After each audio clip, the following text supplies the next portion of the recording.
We have much to celebrate in the relationship between India and the University of Edinburgh. And I'm delighted that this year our speaker in this headline event on India Day is Dr. Shashi Tharoor. Dr. Tharoor is a globally recognized speaker and author on the economics and politics of India, as well as on freedom of the press, human rights, Indian culture, and international affairs. Dr. Tharoor is currently serving as a Member of Parliament in India, a role he has held since 2009. Previously, he was Minister of State in the Government of India for External Affairs and for Human Resource Development. Dr. Tharoor also has an outstanding record of service internationally through his work for the United Nations between 1978 and 2007, where he rose to the rank of Under-Secretary General for Communication and Public Information. An acclaimed writer, he has authored 16 best-selling works of fiction and non-fiction since 1981, all of which are centered on India and its history, culture, politics, society, and foreign policy. He's also the author of hundreds of columns and articles in publications such as the New York Times, the Washington Post, Time magazine, Newsweek, and the Times of India.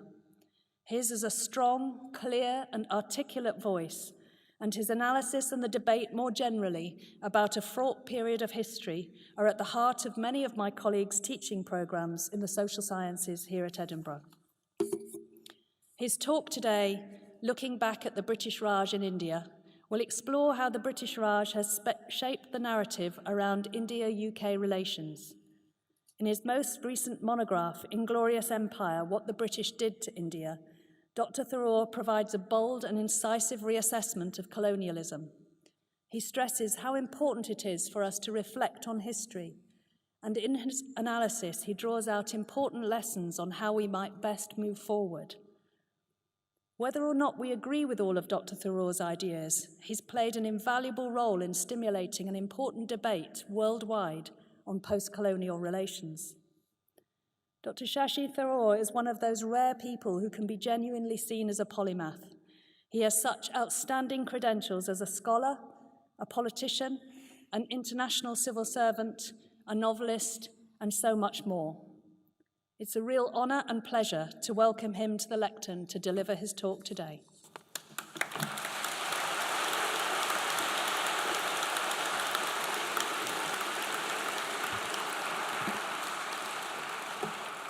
Thank you so much, Professor Meal and Principal O'Shea, distinguished members of the faculty, students, friends. I hope that covers everybody. Very good to be with you and in this magnificent hall that I haven't stopped admiring since I stepped into it a few minutes ago. It really is a wonderful setting to be able to speak about issues that go back as old as this building, I fear.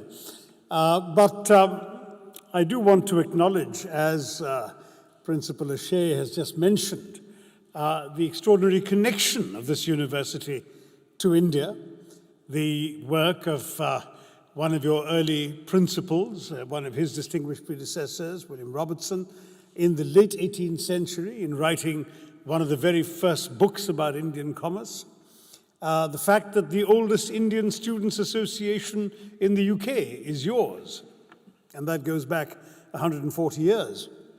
This is a remarkable legacy, and it's wonderful to be here and in a small way to participate in that legacy. Looking back on the British Raj in India at this time, which is of course the 70th anniversary of India's independence, is really about looking back at a tumultuous period of history on which of course there are various opinions. I have done so in my still relatively new book, Inglorious Empire, What the British Did to India. And it's a book which emerges unusually enough from a speech. I hadn't really planned to write this book. I did do a PhD very many years ago, the hard way, not the Shah Rukh Khan way, if I might say so.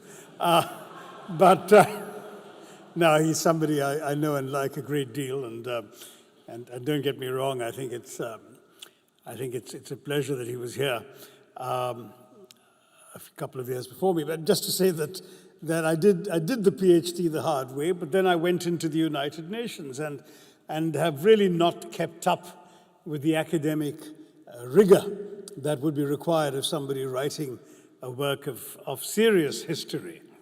But I was invited by the Oxford Union to participate in a debate on a topic the students set, which was Britain owes reparations to her former colonies.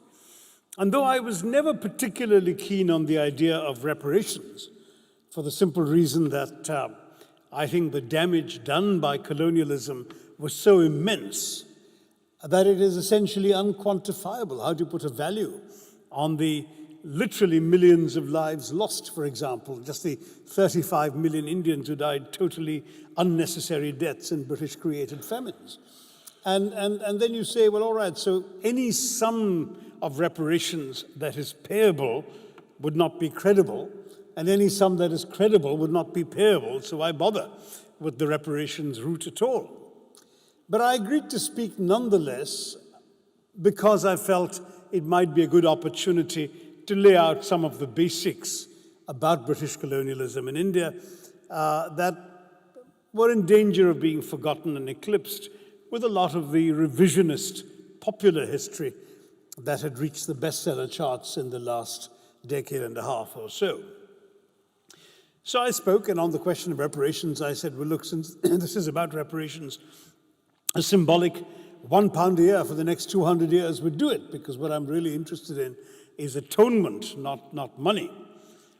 But when I made this speech, it seemed to have an impact on the audience because we won the debate rather handily.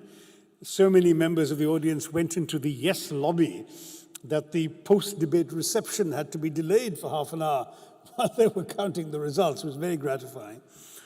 But I forgot about it, and then 3 or 4 weeks later, the Oxford Union posted the debate, or the individual speeches in the debate, on YouTube, and my speech went viral. We suddenly had an enormous frenzy with some 3 million people downloading it in the first 24 hours alone. And amid all the hubbub, the Speaker of the Indian Parliament had some kind words to say. The Prime Minister of India, no less, said, and this is somebody who, after all, I am a member of the opposition in Parliament, he said this is an example of somebody saying the right thing at the right place, which, as you can imagine, set some of the pigeons in British Chancelleries fluttering because he was 2 months away from his maiden visit to London. But anyway, there was all this excitement. My publisher rang me up and said, look, you've got to turn this into a book. And I said, why bother? Surely everyone knows this already. And he said, no, they don't know this already, because if they did, your speech wouldn't have gone viral.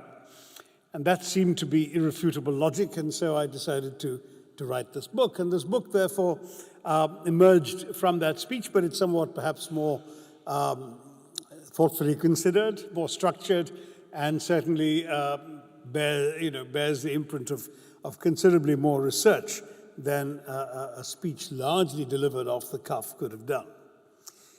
Now, what is the central argument to make about the British Raj? I state essentially that the British came to a country which was one of the richest countries in the world. In fact, in 1700, India was the single richest country in the world, with a GDP that accounted for 27% of global GDP. As late as 1800, India's GDP was 23% of global GDP. These are figures established by the famous, now late econometrician and historian Angus Maddison. And a society which was a fairly sophisticated and thriving society, the world's leading exporter of textiles for the preceding 2,000 years, major country in shipbuilding, in steelmaking, a complex society of merchants, artisans, bankers, many thriving cities, urban developments. It came to this country, and in 200 years of plunder, devastation, and loot, a Hindi word which the British took into their dictionaries as well as their habits, it reduced this country to a poster child for third world poverty, so that when the British left in 1947, this country was now not just poor, but 90% of its population was living below the poverty line. It left a country with a life expectancy of 27 and a literacy rate below 17%.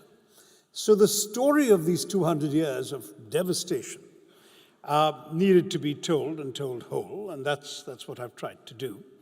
But equally, I felt I had to take into account the various apologia for the empire that had been articulated by otherwise thoughtful historians like Professor Ferguson and others, more popular writers like Lawrence James and Andrew Roberts and so on, who argued that the British Empire was, in Neil Ferguson's memorable words, a jolly good thing with a capital J, capital G, and a capital T, and that it had laid the foundations for the globalization from which India was so greatly benefiting at the time that he was writing.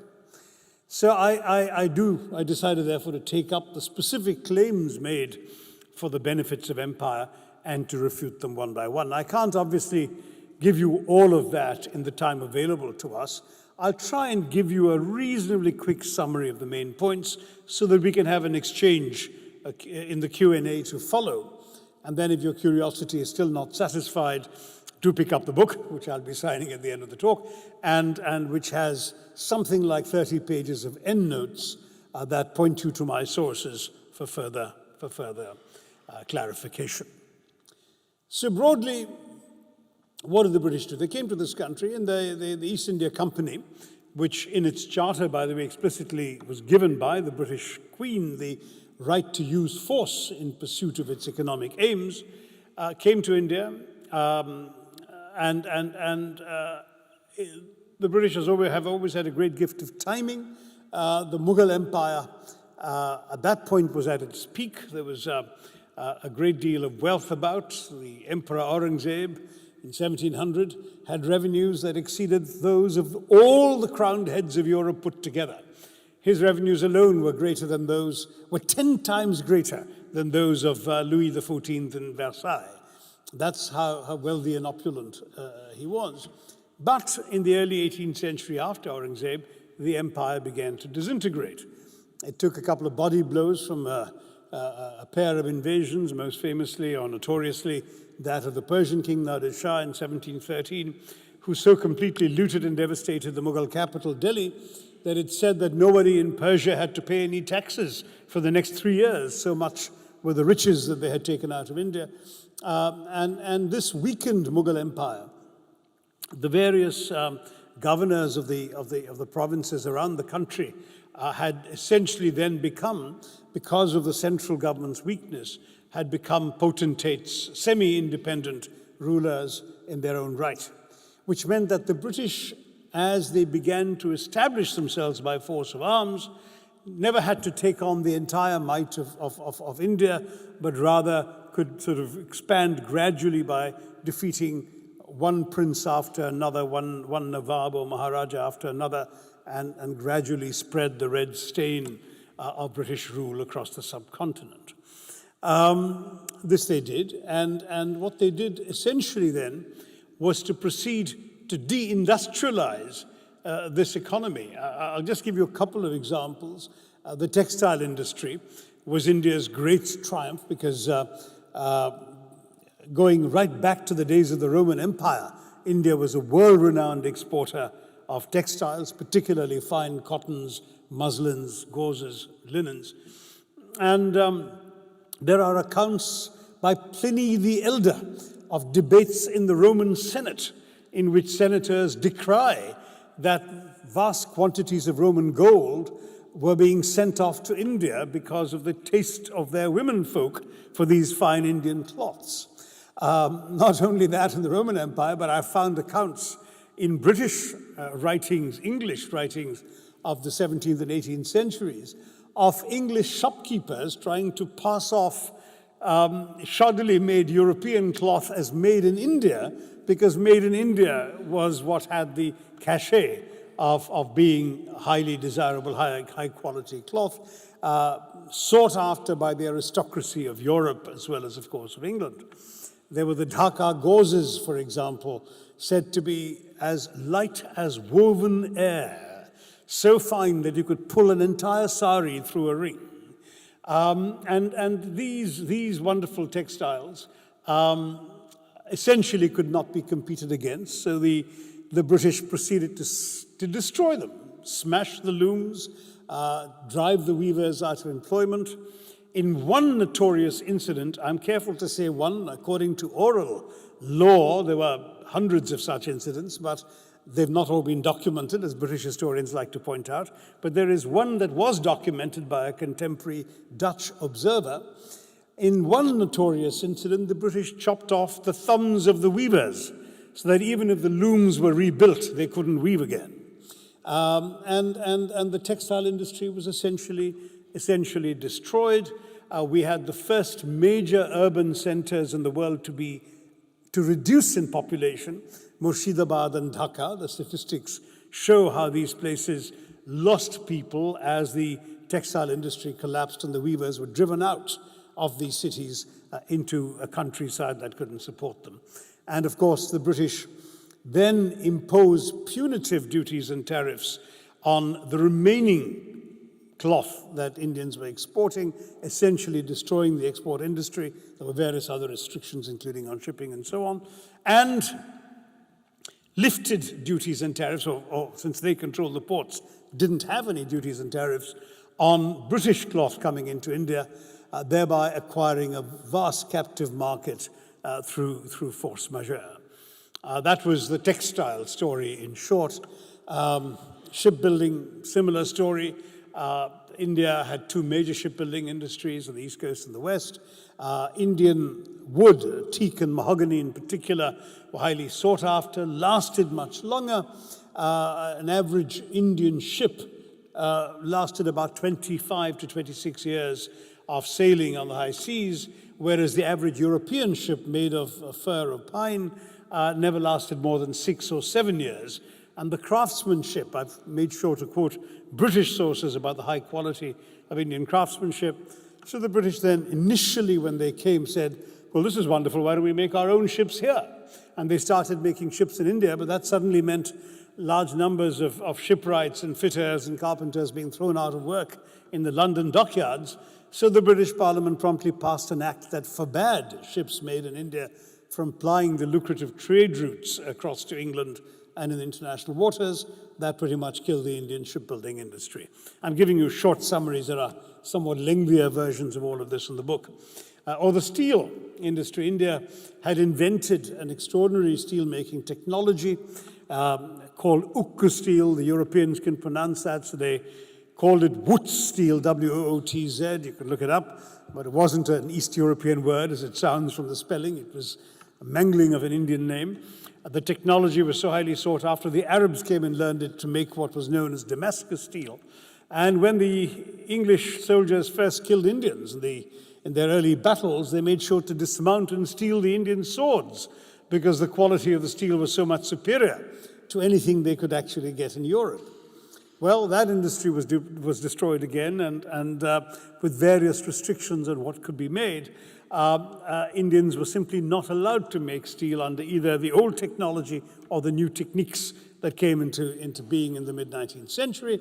And I do tell briefly the story of how in the late 19th century, when the Indian industrialist Sir Jamshedji Tata tried to manufacture steel through setting up a modern steel factory, he ran into such implacable British opposition to doing so that he spent about 20 years running around trying to get the various permissions required, was being denied throughout at every stage. Finally, he did succeed in getting the permission, but by that time he was so old that the first steel ingots were produced under the stewardship of his son. But anyway, at that time, a senior imperial official, the then chairman of the railway board, sneered that he would personally eat every ounce of steel that an Indian was capable of producing. I only regret the gentleman didn't live long enough to see the descendants of Sir Jamshedji Tata buy the remnants of British steel when they bought Chorus a few years ago. might have given him a bad case of indigestion. But I mention these not to belabor the point, but just to say that India was systematically deindustrialized, since, of course, the counter-argument that is often made is, look, it's not our fault. Your textiles were all handloom, your steel was an old-fashioned technology, your shipbuilding was all wood. You just missed the bus for the Industrial Revolution. Well, I'm sorry, we missed the bus because you threw us under its wheels.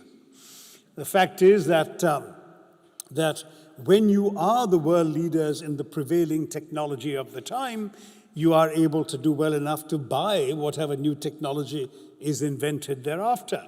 And there is no question that India would have been able, as other countries did, to buy into the Industrial Revolution had it been free and allowed to do so. That's on the deindustrialization argument. But what else? You had rapacious taxation, so rapacious that contemporary accounts, and in all fairness, the historical record has been meticulously maintained by the British. You've got House of Commons testimony in repeated hearings in the late 18th century all the way up to the mid-19th century, in which you can read detailed accounts of how the East India Company's officials behaved. And by the way, don't buy the myth that this was just a corporation ruling India and not Britain. It was very much, shall we say, a mask for the British government. First of all, from 1774 onwards, the East India Company operated under a board of supervision of the Houses of Parliament. Secondly, some 28% of the shareholders of the East India Company were MPs. And thirdly, all the top officials were not only part of the British establishment, but were appointed with the knowledge and consent of the British government. So, for example, Lord Cornwallis, after surrendering to George Washington in Yorktown, was deployed to Bengal to be governor of Bengal. So there's no real distance between British colonial imperial governmental authority and the so-called corporate authority of the East India Company. It was British rule by in another form or wearing another mask. So anyway, you can read the accounts of their taxation policies, for example. Not only was their taxation more onerous than that of the most rapacious of those that preceded them, so onerous, in fact, that there are innumerable accounts from British sources of Indian peasants fleeing the lands controlled by the British into the still remaining Indian-ruled states, where they'd lead a more decent life. But what was worse was that the taxation was exacted pitilessly with ruthless means of enforcement, including torture, as well as with absolutely no exceptions made, because, of course, the British did everything by the book. So whereas Indian rulers could be pretty nasty too and levy taxes on people, if there was a drought, for example, or if there was a death in the peasant's family or a wedding in the peasant's family, what would happen is that the taxes would be reduced or waived or delayed or postponed. That kind of flexibility was always implicit in Indian culture. There was no room for that kind of flexibility in British culture. Everything had to be literally by the book. You will pay 85% of your crop as tax or whatever, and indeed the rates were often as high as that. And if you didn't, some of the tortures and exactions were so severe that when an account of what was done to people who couldn't pay the tax was read out in the House of Commons, in one famous incident, the playwright Sheridan's wife, Sheridan was a member of the House of Commons, swooned in the gallery on hearing how horrible her countrymen were in India and had to be carried out bodily, and this was reported in the papers at the time. So you're looking at some pretty awful behavior, but taxation was just one aspect of it. Look, for example, at famines. Now, India had had droughts before, but people had rallied around to save those who were starving or help prevent them from starving or give them charity if they were starving. A long tradition of helping those who needed food. And this is why, for example, for 2,000 recorded years of Indian history before the British came, you have, not 3,000, I beg your pardon, you have accounts of monks, whether Buddhist, Jain, or Hindu monks, going from door to door with a begging bowl, asking for food and routinely being fed. This was the normal custom in the culture. But what happened in this particular instance was that when the British came, they operated whether in India or indeed in Ireland, on 4 sets of principles. The first was, do not give charity, because charity encourages idleness. So there was simply no question of helping people just like that. You all remember Charles Dickens's workhouses for the poor. You had to work for your money, there was no charity given. Second principle was the free market must prevail. So if you're buying grain to fill the bread baskets of London from places where there is a drought and there isn't enough grain to go around, and by your buying the grain, you're driving up the price of the scarce grain there is beyond the capacity of those who need it, who are starving, to buy it, well, tough. That's the law of the market. You buy the grain and take it off to London. Third principle was the Malthusian one. That is, as Malthus said, that if the land cannot sustain the population that's trying to live off it, then people must die. That's how the natural population balance will be reasserted. Let them die. And the fourth principle was Victorian fiscal prudence. That is, do not spend money you haven't budgeted for and never budget for a famine. So the result was an appalling situation when, in these 200 years of British rule, you have recorded evidence for at least 35 million people dying systematically as a result of British policy. And it bookends the entire British Raj. In the first famous famine of the British Raj, the Bengal famine of the 1770s, 1/3 of the entire population of the province of 6 million people died. In the last major famine of the British Raj, which was the 1943-44 Great Bengal famine, 4.3 million people died, entirely because of decisions taken by a certain Winston Churchill. Now, when you look at this and you look at the record in between, it is, as you can imagine, pretty dismaying. What's striking is, I'm sure the English people in this audience are saying, but how could we let that happen?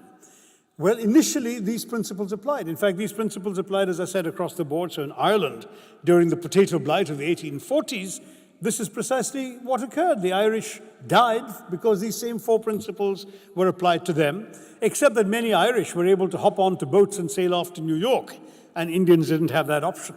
They just had to stay in India and die. That was essentially the alternative. In the second half of the 19th century, the Enlightenment had progressed sufficiently that British people had a public opinion, had a conscience, had a free press. There were articles about this, and people were appalled to read accounts, dispatches from India, even if they came weeks afterwards, of people dying. Lord Salisbury, the Secretary of State for India, later famous Prime Minister, talked about having sleepless nights because of the 2 million people who died on his watch in the Orissa famine of 1866, because he had agreed that these 4 principles should be applied and aid should not be given. Indeed, not just that aid should not be given, but I have recorded in my book one instance of some poor, kind-hearted gentleman, a Mr. Macmillan, perhaps a good Scot, who tried to help a person starving to death, and was sternly warned by the British authorities on pain of deportation that he must stop offering charity because it was against British policy. So this is as late as the 1860s, but this had begun to create a bit of a backlash in British public opinion. So in the 1870s, they decided, all right, we still won't give charity, but we'll set up work camps so that Indians can work for food instead of starving to death. And when they did that, as Professor Mike Davies has recorded in his marvelously and painful book, Late Victorian Holocausts, the rations given to the inhabitants of the occupants of these work camps, people who had to work and toil in order to keep body and soul together, the rations given was less than half of what Hitler's Nazis gave the inmates of the Buchenwald concentration camp before sending them off to the gas chambers. So that was British colonialism at its peak. And what about the Great Bengal famine? I should tell the story, if for no other reason than that it will shock some of you. The Great Bengal famine occurred because, indeed, there was a drought in Bengal and supplies of grain were not available. People started starving. But Churchill had ordered that food should be procured from Bengal and shipped off to Europe, not just to aid the war effort, in fact, not to aid the war effort immediately, but to increase reserve stocks in Europe in the event of a future possible invasion of Greece and Yugoslavia. So grain was sent off from Bengal, prices became unaffordable, people started dying. The British officials, this is the 1940s after all, wrote to the Prime Minister, Mr. Churchill, saying, your decisions are causing people to die. Churchill's response was, I hate Indians, they're a beastly people with a beastly religion. It's all their fault anyway for breeding like rabbits. I mean, these are exact quotes, by the way, word for word. More people continued to die. The death toll started mounting. Ships laden with wheat from Australia were docking at Calcutta port, and the British officials wanted to disembark the wheat to save lives. Churchill said no, the ships would sail on to Europe for these buffer stocks, these reserve stocks. More people died. The figure kept mounting. It reached 4.3 million. When conscience-stricken British officials in Calcutta sent a memorandum to the Prime Minister in Downing Street about the consequences of his actions, that literally millions were dying, Churchill wrote on the margin of the file, why hasn't Gandhi died yet? And this is the man whom the British expect us to hail as some sort of apostle of freedom and democracy. As you can imagine, the very thought sticks in my craw. So that is the British record on famines. And there's more in the book, but I won't belabor too many points because I do want to leave time for an exchange with you. That's the best part of being in a university. But let me talk briefly about some of the arguments that are made for what the British did for India rather than to India. One example that is often cited is that India was unified because of the British, that there wouldn't be an India today except for British rule. First of all, the very premise is laughable because there had been an idea of India, Bharatvarsha, the land from the Himalayas to the oceans, going back to the Rig Veda, which is about 1500 BC, a good 3,000 years or more before the British got there. But what is more important was that successive Indian rulers had tried to consolidate the entire territory of today's India, and indeed more, including what's today Pakistan and Afghanistan, in their empires, and two had pretty much succeeded. The Maurya Empire under Chandragupta Maurya and Ashoka controlled about 90% of the entire subcontinent in the 4th century and 3rd century before Christ. And the Mughals under Akbar and up to Aurangzeb in the 16th, 17th centuries controlled about 95% of the subcontinent at its peak. So the desire to control all of India as one preceded the British by a long chalk. Secondly, there was always a sense of civilizational unity in India well before the British. There was, for example, Adi Shankaracharya from my state of Kerala in the extreme south, traveling all the way to Kashmir in the north, to Dwarka in the west, to Puri in the east, and establishing his temples, his seats of religious learning, his mutts as they're called, and many, many other examples. The Harvard scholar Diana Eck writes of the sacred geography of India, knit together, she says, by countless tracks of pilgrimage. And if that seems a purely Hindu idea, let me mention that the Muslims felt the same way. Maulana Azad has written of how Indian Muslims going on the Hajj were received by and greeted by other Muslims, Arabs in particular, as all being from a common civilizational space. Whether they were Pathans from the northwest or Tamils from the southeast, these Indian Muslims were all called as Hindis, people from Al-Hind. So the world saw India as one before the British can claim credit for having knit it together. But what the British actually did was to divide it, because what they did was to essentially create the seeds of what became the destruction of this 3,000-year-old idea of India in a policy that was explicitly minuted. A wonderful thing, as I said, about British oppression is all these things are always written down. Lord Elphinstone, after seeing Hindu and Muslim soldiers fighting side by side and under each other's command, under the banner of the enfeebled Mughal monarch, against the foreign oppressor, in the so-called Mutiny of 1857, the Indian Revolt, he wrote a memo in 1858 saying, "Divide et impera" was the old Roman maxim, and it shall be ours. And of course, all of you good scholars in Edinburgh know it wasn't just a Roman maxim. It goes before the Romans to the Macedonians. It was Philip II of Macedon came up with, or Macedonia, who came up with the divide et impera phrase. But the British were the first to apply it in India, and they did it very systematically. Divide and rule became their ruling credo, and they decided that the basis of divide and rule must be religious, and there must be a conscious, deliberate attempt made to foment separate religious consciousness amongst the communities of India to prevent united opposition to them. And they did this systematically. They did it, as I've documented it in great detail in the book, sometimes through intimidation, sometimes through granting of favors, and sometimes through outright bribery.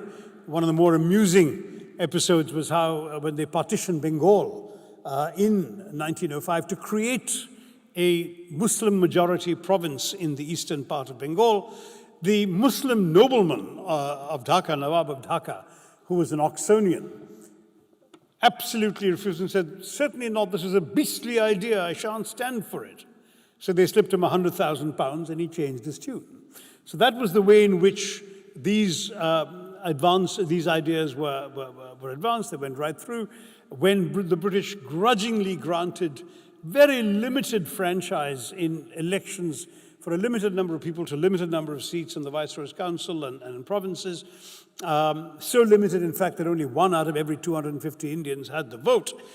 They still did so on the basis of separate, religiously separate communal electorates.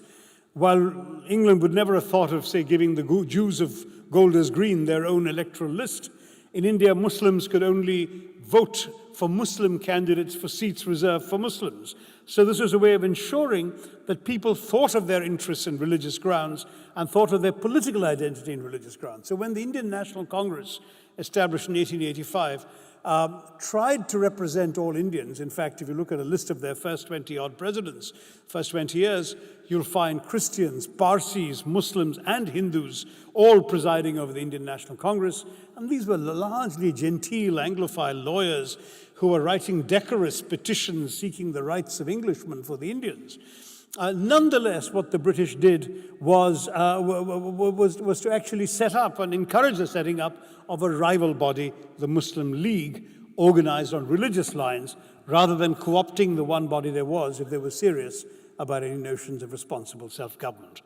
I've been given the signal that it's time for me to begin to start wrapping up, so I won't go into the other examples until we get to our Q&A, but if any of you is interested in, for example, some of the other alleged benefits of British rule, and I will give one more.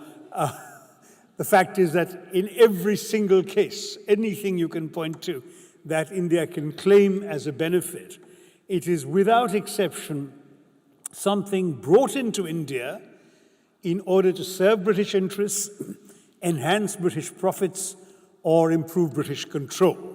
No other purpose. There is not one thing that was actually given to India to benefit Indians. And I'm very happy to explain that in more detail when the time comes up. I'll give you one example which is too often cited to be left out of this talk, and that's the railways. One of the things I always find people falling back upon is, well, at least we gave them the railways. Well, yes, I mean, you couldn't really take all the tracks out of the ground, could you, and take them off. But anyway, the fact is that the railways were brought in explicitly for two purposes. One was to extract resources from the hinterland and ship them to the ports to take them off to England. And the second was to send troops into the interior to quell any popular unrest. But what's more striking is that even the building of the railways was a gigantic colonial scam. What happened was that the British guaranteed to investors in the Indian railways double the dividends, double the profits that they could make on any other British government investment at that time. In other words, you got double the rate of return on the highest returning British government securities. It was the most profitable thing you could invest money in between the 1840s and the 1870s was the Indian railways. So you got the British making big profits, and all the costs were paid for by Indian taxpayers without exception. It was described at the time as private profit at public risk, except that the private profit was all British and the public risk was all Indian. So lavishly did they spend on this, because they were making money out of it at every stage, that 1 mile of British railway at that time British Indian railway, I beg your pardon, not in Britain, but India, cost 9 times what the same mile was costing at the same time in the US or Canada. That was how extortionate even the construction of the railways was. And as I've described in the book in greater detail than I have time for now, it was also run as a completely racist enterprise, right down to the fact that when passenger wagons were eventually added with wooden slats for benches for the Indians to sit and travel on, the Indian passengers paid the highest passenger rates of any railway in the world, whereas the British companies paid the lowest freight rates of any companies in the world, of any railways in the world, to ship their goods on these railways. It was only after independence that India reversed this pattern and made it now the cheapest form of railway travel in the world anywhere, though unfortunately also amongst the most expensive ways of shipping freight. But let me end by answering a question that many ask. What's the point of all this now? It's been 70 years, they're gone. What do you want out of this? And as I said, I'm not really looking for reparations. But I am looking for atonement. I think there is a moral debt that needs to be paid, far more than a financial one. And to my mind, that can take a couple of fairly obvious forms. The first is, as I say to my British friends, for God's sake, teach unvarnished colonial history in your schools. It is shocking that you can do A-levels in history in England today without learning a line of colonial history. The week my book came out in India, by coincidence, there was an article by a Pakistani journalist in The Guardian about raising 2 children, one of the best and most expensive public schools in London, who'd both done A-levels in history and hadn't heard a thing about colonial history. That's got to change. And I think that must really change in the interests of Britain as well. I recount, for example, a passage in the book about Horace Walpole taking a carriage down a London street and describing building after building that has been built by Indian money. He called London the sinkhole of Indian wealth. Nobody in London today has any idea that so much of London's, of the grand mansions, were built by money extracted from the colonies. You have undoubtedly the big concerns about the way in which history is remembered. All you've got now is either historical amnesia, no teaching of history, or, in the schools. I know you can study Indian history in universities if that's your subject, but obviously for a lot of people it won't be. But you don't actually learn all this there. And so there's no sense of the colonial connectivity. I remember being struck by a wonderful protest by a number of black and brown Britons objecting to all the anti-immigrant language in the political space a few years ago. And the photograph I saw in the newspapers was of these black and brown people holding up placards that read, in London this is, holding a placard saying, "We are here because you were there." And it's shocking, it was surprising to me that the Britons actually needed to be reminded of that. That is something that perhaps is worth talking about. The other thing worth talking about is the fact that in a country overflowing with museums, London is a capital littered with museums. One thieves' market after another. Every single thing practically in all these museums was purloined from some colony over the last few centuries. There's even an Imperial War Museum, but there is no museum to colonialism. There is nothing where a school child or a tourist or a visitor can go and see the whole story of what Britain did and gained from the various parts of the world it ruled. As I said in the Oxford debate, yes, the sun never set on the British Empire because even God couldn't trust the Englishman in the dark. But that's because they were there helping themselves to everything they could find in all these places around the world. And it would be good if a museum were constructed to show it. It'd be good if there were monuments. It's striking that in the heart of London there is a statue to the animals that fought with the Allies in the 2 world wars.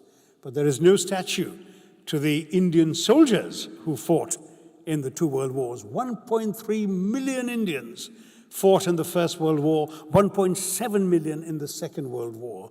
Over 150,000 Indians perished in defense of Britain's freedoms. And no statue. It's really quite remarkable, actually, when you think about it. I think in the First World War, more Victoria Crosses were won by Indians than by British soldiers.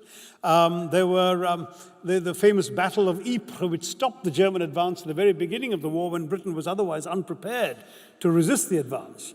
Here you have Indian soldiers sailing to Egypt who were suddenly diverted onto Belgium because war had been declared, and who were able to stop the German advance in Ypres and Neuve-Chapelle. You've got all these stories that are essentially unknown in Britain today. And I think, again, that needs to be told. But it's not just about remembering. The remembering is important. I'm always saying to young Indians, if you don't know where you've come from, how will you appreciate where you're going? And I think that's true for British young people too. But it's something more, and that's perhaps the difficult part with which I'll conclude. I think that one essential form of atonement is an apology. Now, I know many Britons will say, but why should we apologize? We haven't done anything to the Indians. What's more, there's nobody really alive today who profited much from the British Raj or did anything to the Indians. And in any case, there's nobody alive in India today who directly, suffered at the point of a British bayonet or whatever. So why should we apologize? To which I will point to two counterexamples. First, the German Chancellor Willy Brandt sinking to his knees in the Warsaw Ghetto in the 1970s in apology for what the German Nazis had done to the Polish Jews. Now, Willy Brandt was a social democrat. People like him had been persecuted by the Nazis. He was completely innocent of any taint of Nazi wrongdoing. But he felt, as the embodiment of the German state, that it's never too late to do the right thing, that he needed to apologize on behalf of the German people. And the second example I would point to is from somebody you honored in this university just a year or two ago, Justin Trudeau. The Prime Minister of Canada apologized to the people of India in the Canadian Parliament for one incident, the so-called Komagata Maru incident, when a Japanese ship, the Komagata Maru, laden with Indian refugees fleeing British rule, was turned away at gunpoint from the port of Vancouver, and pretty much everybody on board later perished either on the high seas or at British hands when they landed. And that was not a direct crime in that Canada didn't actually kill people, but because they contributed indirectly to their deaths and they turned away asylum seekers, Trudeau felt it was right to apologize. That's something that Britain has never done. And I have the perfect occasion to suggest, because on the 13th of April 2019, you will have the centenary of the single worst atrocity of the British Raj in India. Not the worst in terms of numbers of people killed. The British killed some 100,000 people in Delhi alone in 1857-58 in putting down the so-called mutiny. But in terms of everything that happened around it, and I'll take 5 minutes just to tell you that story and I'll end and take your questions. What the British did was, as I said, India supported them in the First World War, and they said that they would accept this support, which, by the way, wasn't just the 1.3 million soldiers. It was vast sums of money from a starving country, money paid for not just by the treasuries of the Maharajas, but by poor Indian taxpayers at the time when the Spanish flu had taken a larger toll in India than any other country because our public health under British rule was in such bad shape. But India also supplied food, clothing, uniforms, carts, pack animals, and even rail lines ripped out of the ground to go and aid the war effort in Europe and Mesopotamia. And they did so because the British promised them responsible self-governance at the end of the war. And Indian leaders, including Mahatma Gandhi, who called for support for the war effort, assumed this meant dominion status, which was what the so-called white Commonwealth countries like Canada, New Zealand, Australia, and South Africa enjoyed at the time. Well, perfidious Albion broke its word, won the war, and didn't keep its promise. Not only no responsible self-government, but, in fact, Britain chose to reimpose the wartime era prohibitions on freedom of the press, freedom of assembly, freedom of speech, and so on. Whereupon protests immediately broke out across British India. The British responded by declaring martial law. They didn't use the word, but they sent British generals and soldiers to quell unrest throughout British India. And a man called Brigadier General Reginald Dyer showed up in the Punjab town of Amritsar to keep the peace there, declared that people could not assemble in groups of more than 5, but he didn't realize that he'd overlooked that this was the Punjabi spring festival of Baisakhi. And in fact, large numbers of people, both from Amritsar and from the surrounding villages, had gathered to commemorate Baisakhi in a walled garden, Jallianwala Bagh, with just one gate, one entrance to it. And these were men, women, and children, in fact, large numbers of women and children. There was song and dance and speechifying, and maybe some of the speeches were hostile to Britain, but there certainly wasn't a single weapon in sight. Dyer heard these people had gathered.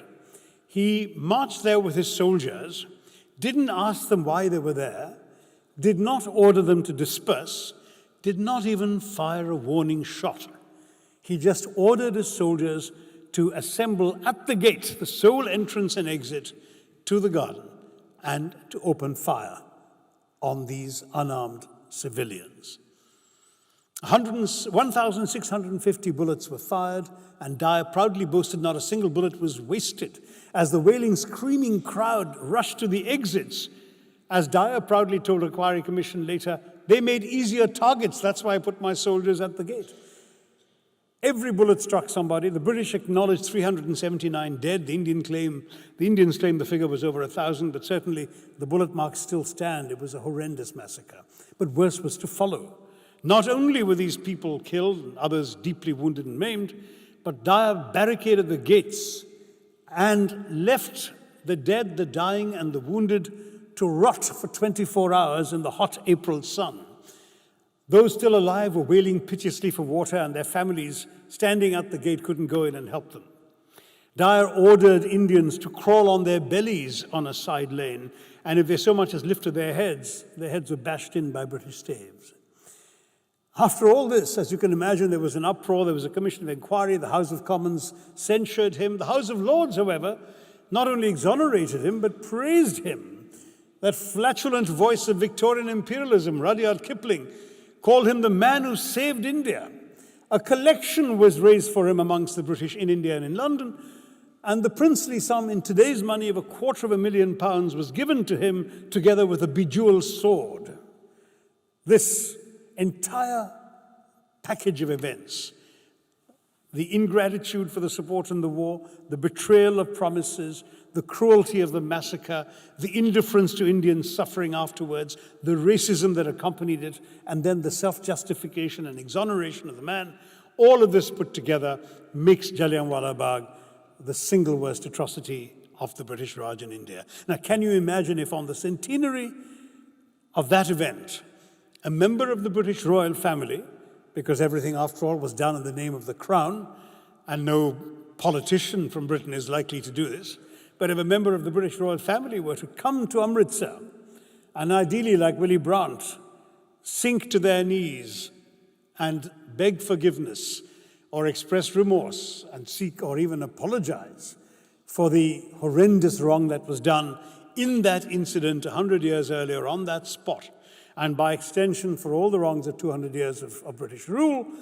think what an extraordinary message that would send and what a cleansing effect it would have on the indelible stain of 200 years of British colonialism in India. I rest my case. Thank you very much. I'll take your questions.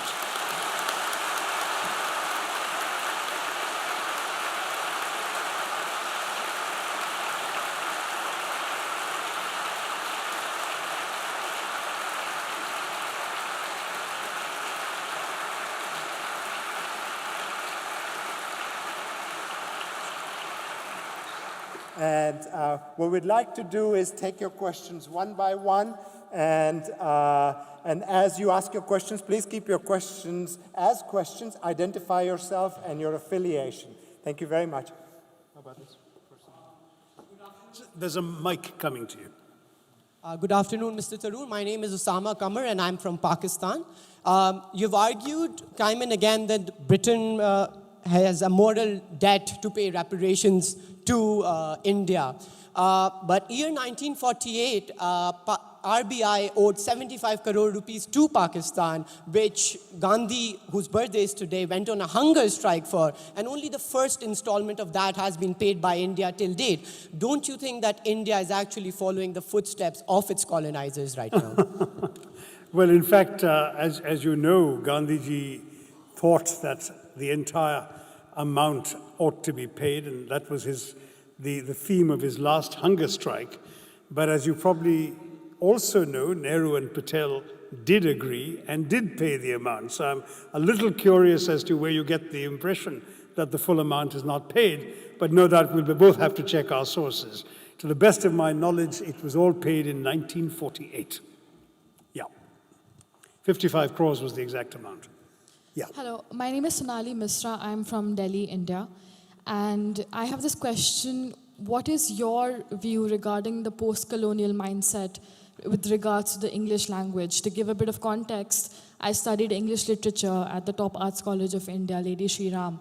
And I'm over here studying creative writing in English because my ultimate aim is to be a published author in the English language, which sadly I'm now most comfortable with as opposed to Hindi, which is my mother tongue. So what is your view regarding it? Well, it's a very interesting question because, of course, we're both in the same boat, and I've just addressed you in English. So I'm not quite sure that any of us can get off the hook. To begin with, the British had no intention of teaching English to the entire Indian masses. That was simply not their plan. In fact, they had no intention of spending that kind of money to begin with on Indian education. Will Durant, the American historian visiting India as late as 1930, was appalled to discover that the entire expenditure of the British government in India on education, from the lowest levels to the highest university, amounted to less than half the high school budget of the state of New York. So it really, which had 1/10 the population. So very clearly, the British were not interested in massive education. But what they did want was two things. They wanted to create a small class of Indians who would serve as interpreters between them and the masses they ruled. Lord Macaulay, in his famous minute, or his notorious minute on education in 1835, famously said that we need to create a class of people, Indians in blood and color, but English in taste, in opinions, in morals, and in intellect, quote unquote. Now, this objective was to be met by educating just enough Indians to serve British purposes and giving them just enough education so they wouldn't create any trouble for the British.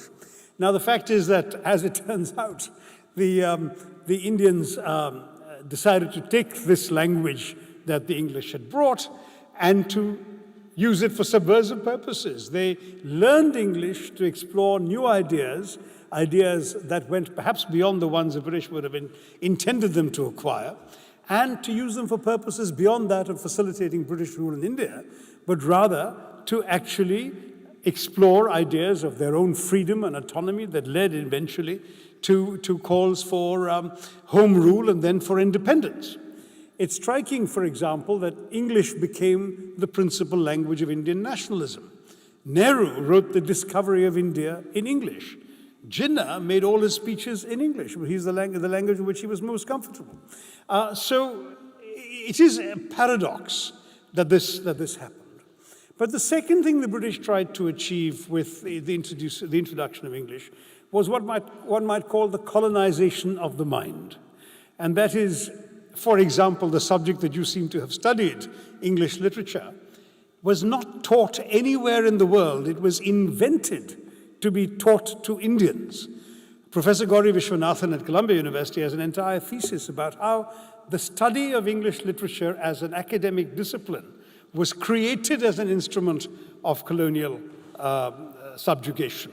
But not just subjugation, of overawing the subject, to make people feel that this is this great land that produced a great... Macaulay had notoriously said that the entire learning in every single books of India and Arabia are not worth a single shelf of British books. That's essentially the approach they had. And so that is something we have still not overcome. Those of us who went to school in India in the English language learned our Shakespeare, but didn't read Kalidasa. We may have, depending on the schools we went to, become familiar with the tales of the Iliad and the Odyssey, but not of the Mahabharata and the Ramayana. You have to find those out at home. So you really have a situation in which that aspect of colonization of the mind, I'm afraid, has continued. And it's going to be something that each of us will have to overcome in our own ways. Not in any way to reject the extraordinary opportunities for learning and discovery that the English language has given us over the decades. And indeed, in today's world, in the globalized world of today, English is a language of opportunity, of advancement, of employment, and so on. So I'm not at all anxious to move away from English, but for us to be able to use the language as say a Nehru or a Jinnah or a Dadabhai Naoroji or others did, without letting our minds be colonized by it, to see the language as something, as a tool, an instrument for our thoughts, for our ideas, a vehicle to the destination we want to go, and not where those who invented the language wish to take us.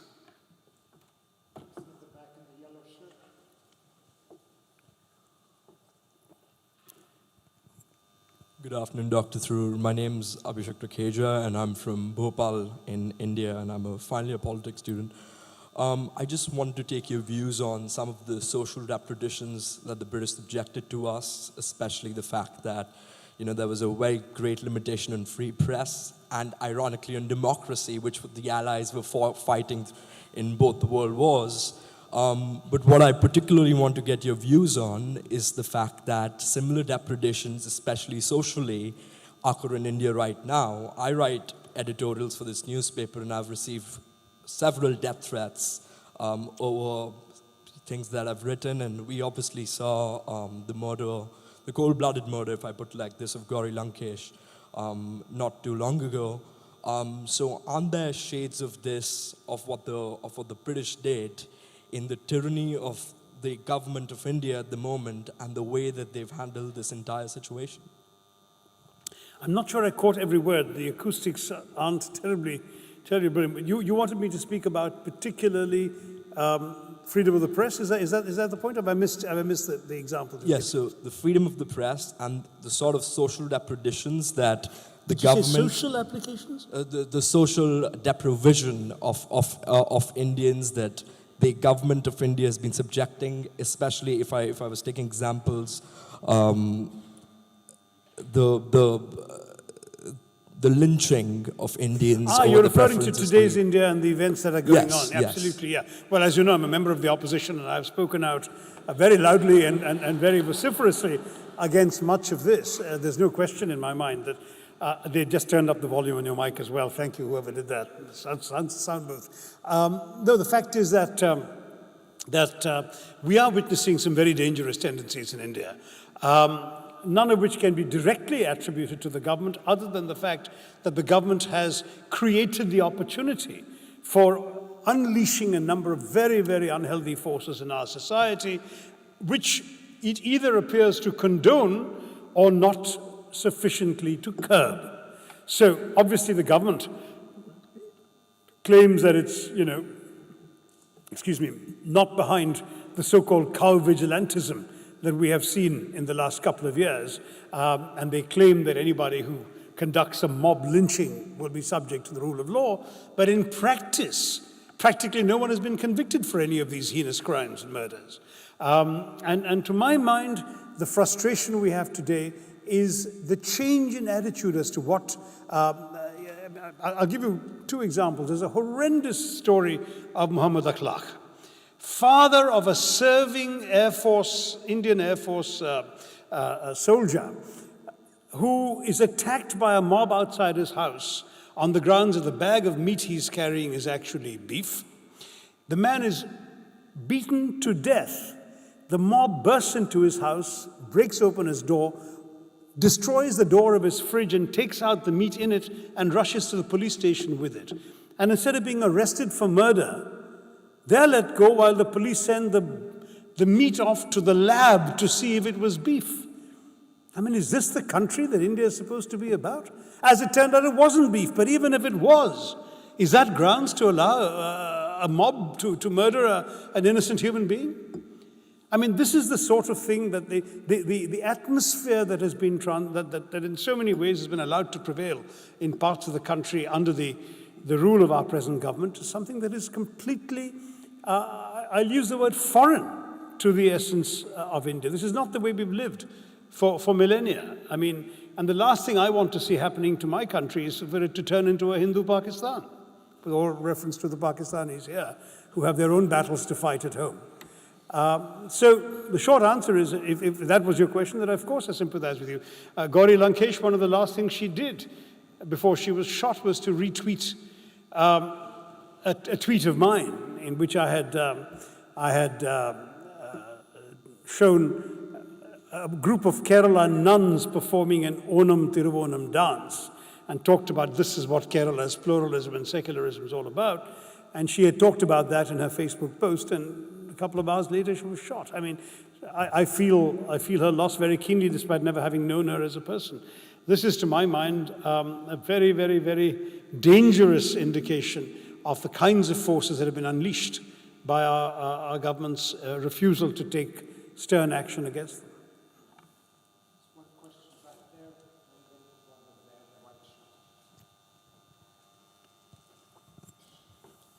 Thank you very much. I'm Nandini.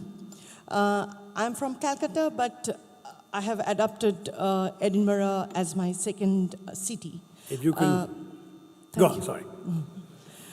And I'm I a was member going to of... say, if you can bear to be away from Calcutta. I remember the poet Pratish Nandi's famous line, "If you must exile me, Calcutta, blind my eyes before I go." I don't want that to happen to you, but I was just... Yes, it has happened. But my humble question is, when Jallianwala Bagh incident was happening, Gandhi was there very much. And Congress was a powerful force in India. No, So- it was a nationalist movement. It wasn't in power. No, powerful force. I didn't say they were in power. Of course not. I only said they were a powerful force. So my humble question is, when these kind of incidents, you only mentioned about one, but when these kind of incidents were happening, what was and what were the stand of Congress as a forceful power or powerful force in India? And just today I was writing a post on Gandhi, whom I love very, very much, who grew and who developed himself, and he changed his policies throughout his career. But at that time, when Jallianwala Bagh was happening, what was his stance, and what was Congress as a powerful I get your force? question. It was Congress that actually What created was their stance? Yeah, but it was Congress that created the uproar that resulted eventually in Daya being cashiered from the army. Congress refused to accept the findings of the British. They sent their own commission of inquiry, including a young Jawaharlal Nehru, to Jallianwala Bagh. Nehru personally counted every single bullet hole on the wall. They challenged the official account. They demanded action against Daya. It was a Congress that stirred up a huge nationalist frenzy around the country on this incident, and it had a profound effect on a lot of people. In many ways, it made Gandhi abandon the path of cooperation with the British. He would never again call on Indians to support the British war effort. In the First World War and in the Boer War before that, he had asked to support the British. In the Second World War, he called the British to quit India, leave India to God or to anarchy, as he said. So it had a transformative effect. Sir Rabindranath Tagore returned his knighthood. This was a huge event, no question, for Indians at that time, and the Congress was very much in the forefront of it. Thank you. One last question over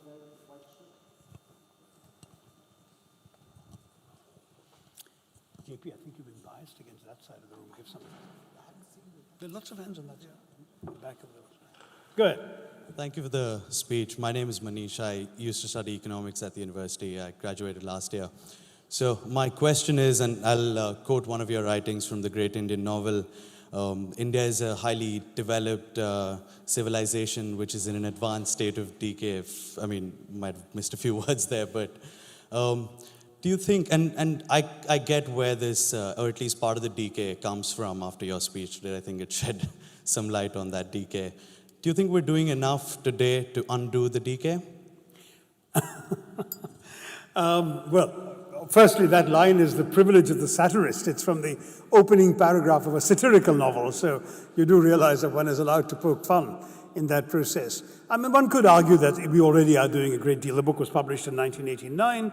91, our liberalization started. We took steps to actually overcome the decay.